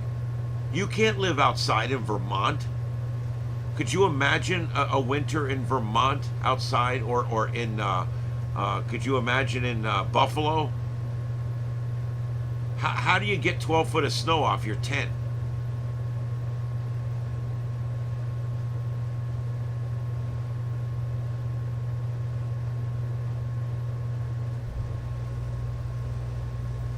Yeah, that's crazy. I can't believe it. I'm sure there is some that do.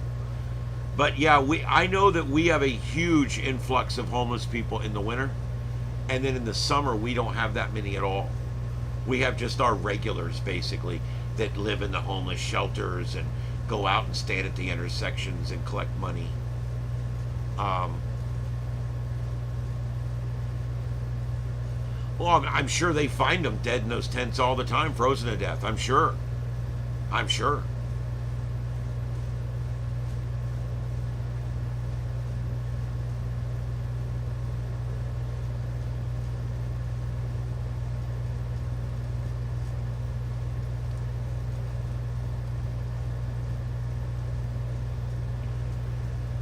Ooh, all right, Annapolis, you are up next. This line of thunderstorms is coming, but there is no warnings currently.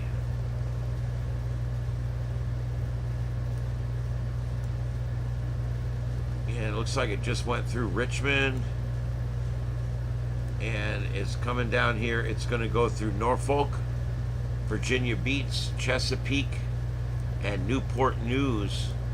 All these coastal areas like Salisbury and over in Delaware, this line will come all the way through tonight.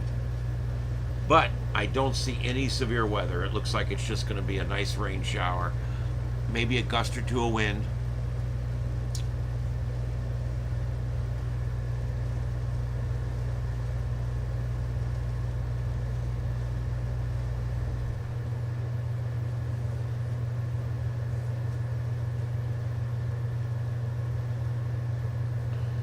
Well, that's good, Red. I don't want to see anything happen to these guys, you know? I mean, I hate to.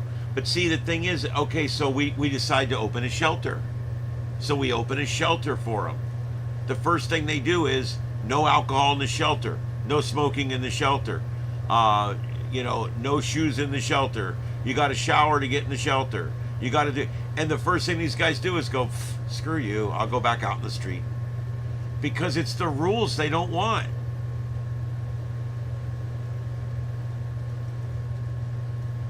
Isn't that ridiculous? Why would it cost a homeless person? Why would it cost $90,000 for a homeless person when I live every year on considerably less than that?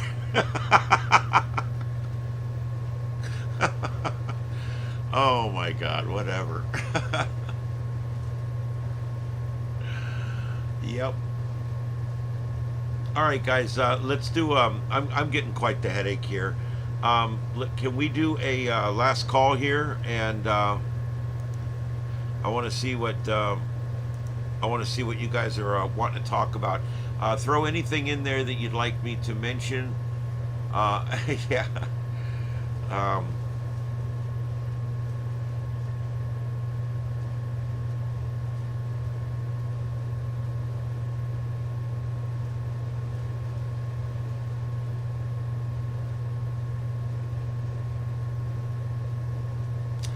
Yeah, I feel bad for homeless people, but like I said, I only feel bad to a certain point because they have the means to get their keys back. They have the means to earn it back. They could have a car and a house and a job.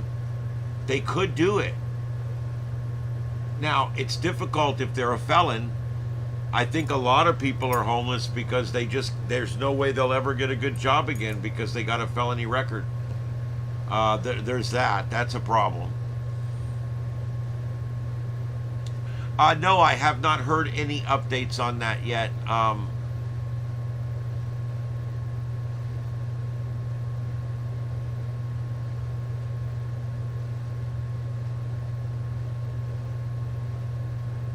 Yeah, there was a tree stand found. I'll get the latest on that. We'll check that real quick here.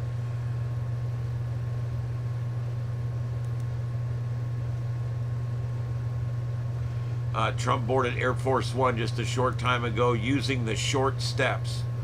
They do that when there's a security risk. Due to increased security measures, a hunting stand was found in the area where the plane was going to be landing. FBI investigates a hunting stand with sightline to Trump's Air Force One exit area at Palm Beach Airport. Secret Service agents found suspicious elevated stand during an advanced security preparations before Trump's visit. The Secret Service uncovered the suspicious hunting stand, and it did have a clear line of sight to where the stairs would come out for Air Force One. Agents found the stand on Thursday, and the FBI is now leading an investigation into the discovery. FBI Director Kash Patel said the hunting stand has not yet been connected to any individual. Prior to the president's return to West Palm Beach, the United States Secret Service discovered what appeared to be an elevated hunting stand within line of sight. They say the same thing in these articles over and over and over. No individuals were located at the scene. First thing I do when I rewrite a story for news, for radio news, is take all the duplicating out. I give each fact one time. Let's see. They're also using cell phone analytics to figure out who could have been involved. Secret Service Chief of Communications also confirmed that the organization is working closely with the FBI as well as law enforcement and in Palm Beach County. Agents discovered the hunting stand during their advanced security. See, they've said that 4 times now. They've said that 4 times. And this is Fox News. There's no impact to any movement. No individuals were present or involved. While we're not able to provide details about the specific items or their intent, this incident underscores the importance of our layered security measures. A law enforcement source told Fox News Digital the stand appears to have been set up months ago.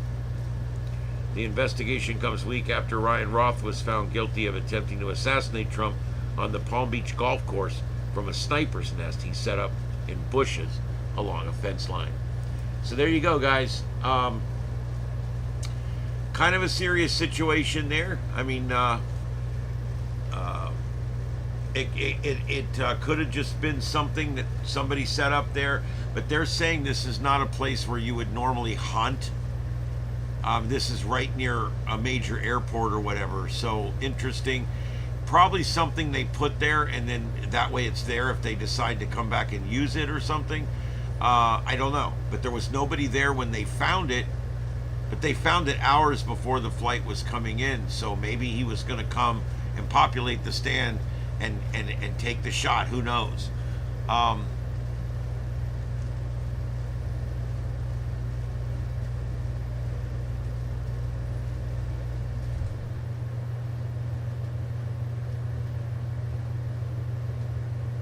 Yes, hunting stands are common. You can buy them right on Amazon. You can buy them on eBay. You can buy them at Walmart, I think, in some Walmarts. Yeah, it could have been a lot of things, but it's scary, that's for sure. Yeah, remember the left does most of your shootings. Almost 80% of mass shootings are conducted by someone on the left.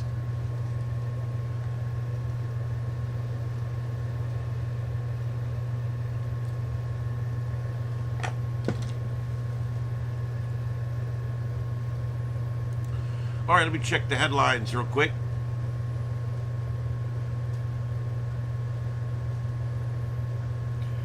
Wow, Karine Jean-Pierre. Do you remember her? She's the founder of Word Salad. Karine Jean-Pierre unloads on the Democratic Party. She says she just couldn't stomach being a part of the Democratic Party anymore. She was so quintessential Democrat. Oh my God. And now she, get off it. Get off it.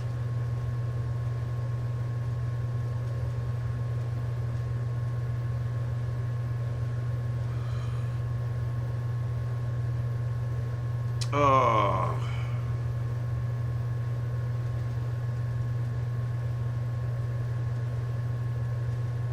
And those jewels stolen from the Louvre. What's up with that? Those were literally a French's crown jewels and shit. And they smashed the crown and took the jewels out of it and left the crown somewhere. Because they knew they could never sell it, you know, obviously.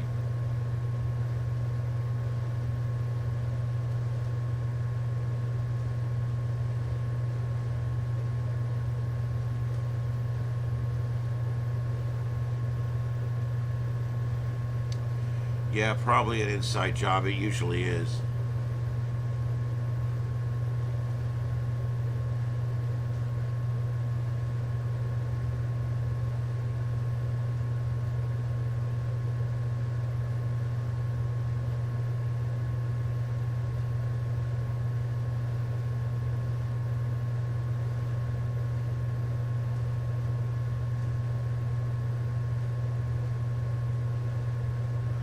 Yeah, I don't the whole thing this weekend that just they kept calling Trump a king and a fascist, and I'm just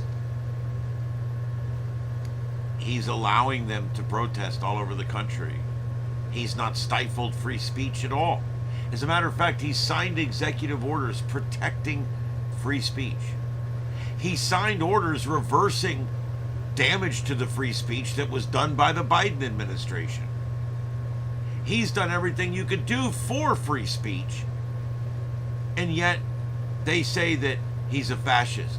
The very first thing a fascist does is take your free speech away. The first thing a fascist does is control the narrative. If he was truly, literally a fascist, you wouldn't be protesting. He'd lock all your shit up. You wouldn't be protesting. The whole they call him a fascist while they're out protesting. It's like, then why is he not being a fascist right now? Why is he not doing any of the things that fascists do? And then of course that brings me to, do you know what a fascist is? Oh Lord.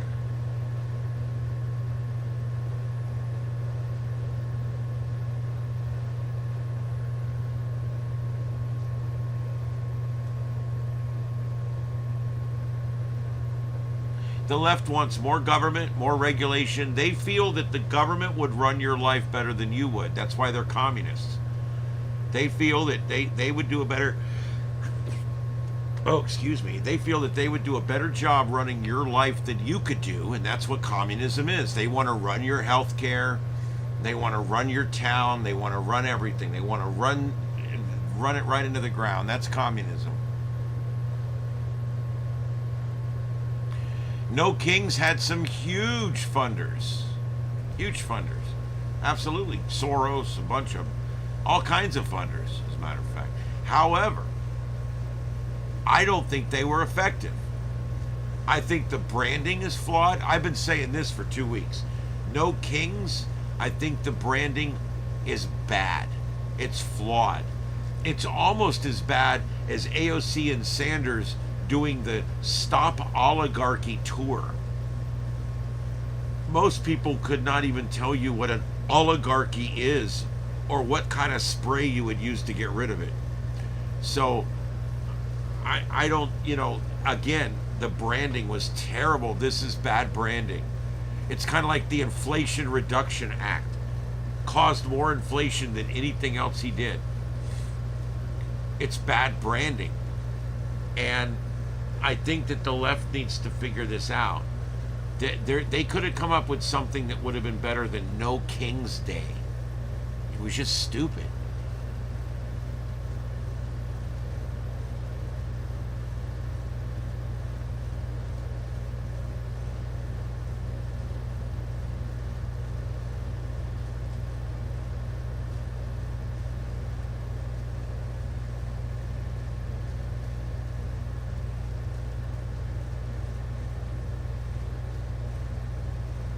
Yep.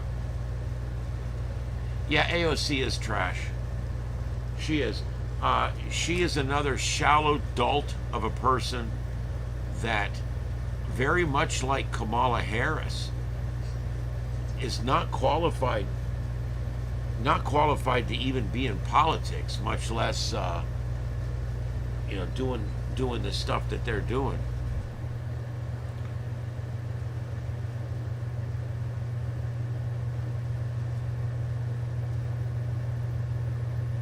That's right. Let's see. Hey, Carlotta.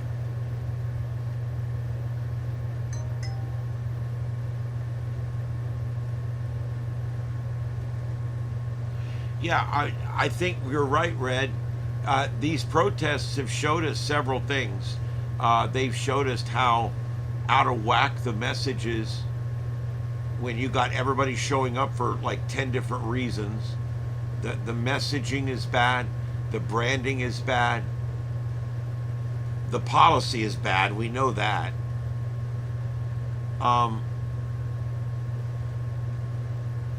That's true. Yeah.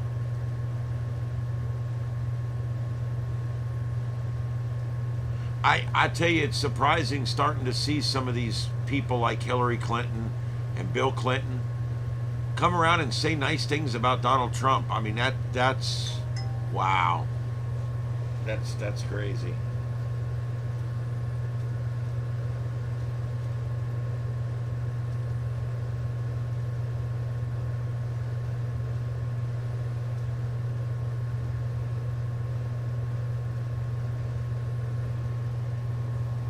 Okay, what do we got? I'm coming up on 2 hours, and I'm getting ready to go to bed. I doubt she'll ever go to jail. She's got too many people on the inside. I don't expect Hillary to go to jail.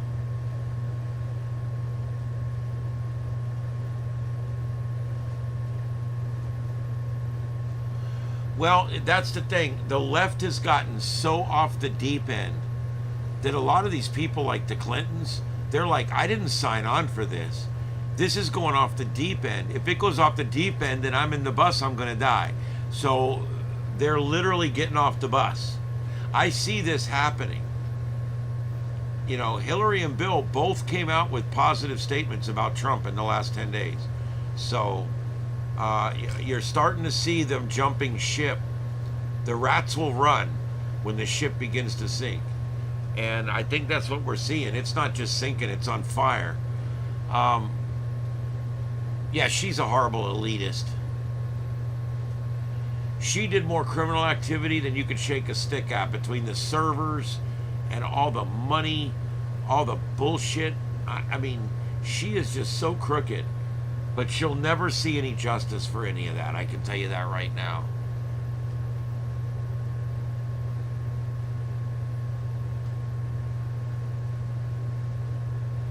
Yeah, she is.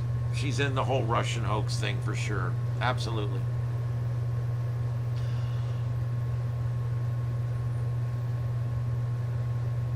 I think a lot of them are going to be coming back as independents.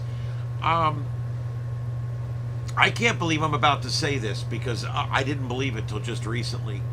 Um, we may see the emergence of a third party. I think we'll always be a two-party country, but the left has destroyed the Democrat brand. They've destroyed the Democrat name. It's just, when someone says Democrat now, people think of dancing birthday clowns and three-ring circuses and just all the crazy, nutty things in life. And that's not what you want to be associated with when you're a political party. People think of conservatives, they think of the right. You know, you don't think of that. You don't think of all the craziness that you think of when you think of the left. I think the left has ruined their name. They've ruined their brand because all they care about is the crazies. All they care about is the fringe minority, the trans people that are 0.03% of the population, the LGBTQIA2S+, which makes up like 10% of the population. When you start looking at, they always take the extreme small minority, and that's who they make their base. You can't do that. You have to be in it for the majority. You have to be in it for the middle. You have to be in it for what's nominal, for the people in the middle. And they're not anymore. And the right has moved towards the middle a little bit to accommodate. And people are coming on board. Joe Rogan. You know what? I heard a Democrat say something the other day. She said, you know what we need? We need a Joe Rogan. And I'm thinking, you stupid bitch. You had Joe Rogan. He was on the left. You had Joe Rogan. But remember, none of your politicians would go on his show because they couldn't handle the questions. And then he interviewed Donald Trump for 3 hours, and he interviewed J.D. Vance for 3 hours. And he's like, I like where these guys are going. I like this, businessmen. I like this. And Joe Rogan, now the left considers him a far right-winger activist Nazi. When really, all he is doing is talking common sense and doing interviews. That's really all he's doing. And now he's like Elon Musk. He's literally Hitler. He's literally a Nazi. They don't need another Joe Rogan. They shouldn't have lost the one they had. It's ridiculous. They had Joe Rogan. Now they need another Joe Rogan? Good luck. You're not going to find another Joe Rogan. And besides, when all you view is that left-wing jargon horse shit, nobody wants to sit and listen to it, you're not going to get a Joe Rogan. I can tell you that right now.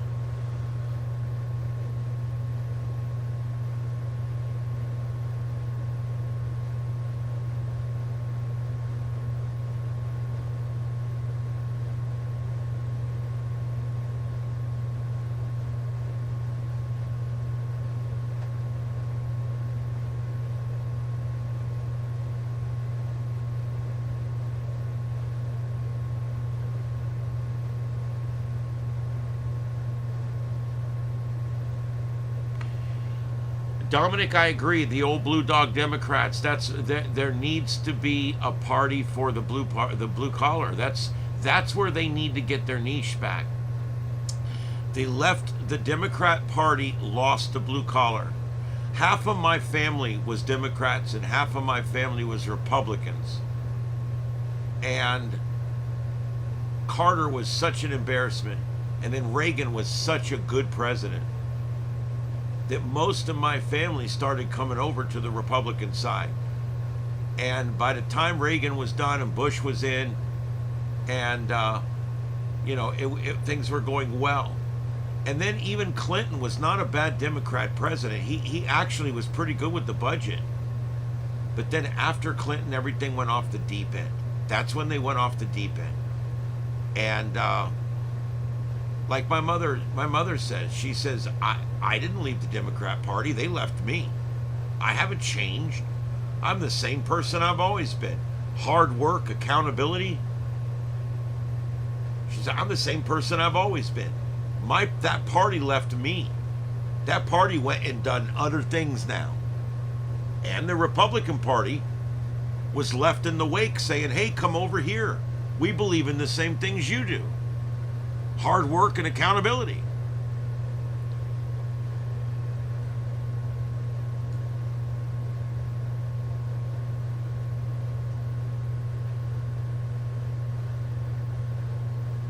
Yet Clinton deregulated. I'm telling you what, if Clinton were running for president today, he would be considered a Republican. I'm not lying. He's a moderate Republican when you go back and look. He was anti-open borders. He deported tens of thousands of illegal aliens. He believed in a zero budget. He actually ran one of the cleanest budgets in 50 years.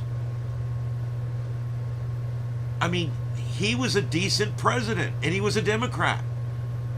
And then they went off the deep end. I don't know what happened. How can they only have one good president in 60 years? Tell me that.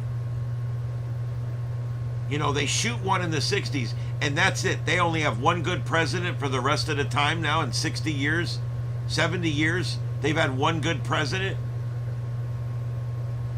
I don't know.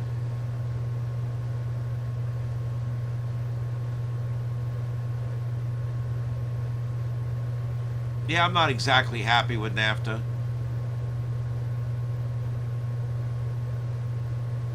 Yeah, well, Clinton understood. I actually think the guy's smart.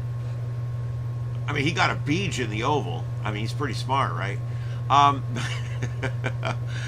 but no, seriously, I mean, I think he, he knew what he was doing. He's like, look, the answer is not far right or far left. The answer's in the middle. Let's take some of what works over here and some of what works over here, and let's put it together and let's make it work. He had a booming economy going. Um,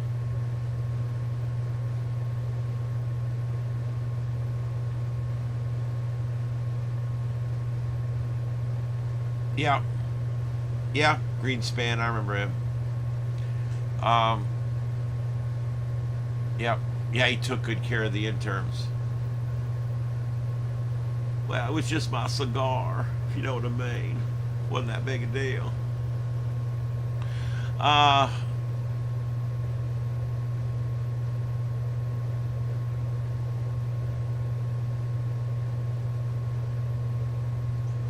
well, you could call it that, or you could say he actually inherited a decent running economy from Bush Senior. I mean, it depends on how you look at that number, that data set. Um, yeah. All right, guys, I'm going to call it 2 hours and 2 minutes. I want to thank the 590 people that came in tonight. Thank you very much for being here and being a part of the show. Um, and I just want to let you guys know we'll be back tomorrow night. We're going to be back every night this week, and we'll see what's going on. Hopefully, there'll be some stuff to cover. Maybe, maybe not. Who knows? But regardless, we will be here. I'll just come on and we'll just, if nothing else, I'll just come on and we'll have a normal everyday discussion here if that's all we're going to do. So there you go. All right, guys. I hope everybody has a good one out there, and I hope everybody is having a good night so far. And at the end of the weekend here, I hope everybody had a good weekend because these weekends go so fast now. It's hard to, I don't know, it's not even like worth it anymore. Oh, there we go. All right. All right, everybody. Live from Starship Studios in Southwest Florida. My name is Ian, and this is the Sights and Sounds of Earth right here on Starship Adventures. Don't forget our backup channel, Starship After Dark. And we hope to see you guys tomorrow night at 9 p.m. for another edition of the Sights and Sounds of Earth. Until then, everybody have a great night out there, a safe tomorrow. 7 threes. See you later.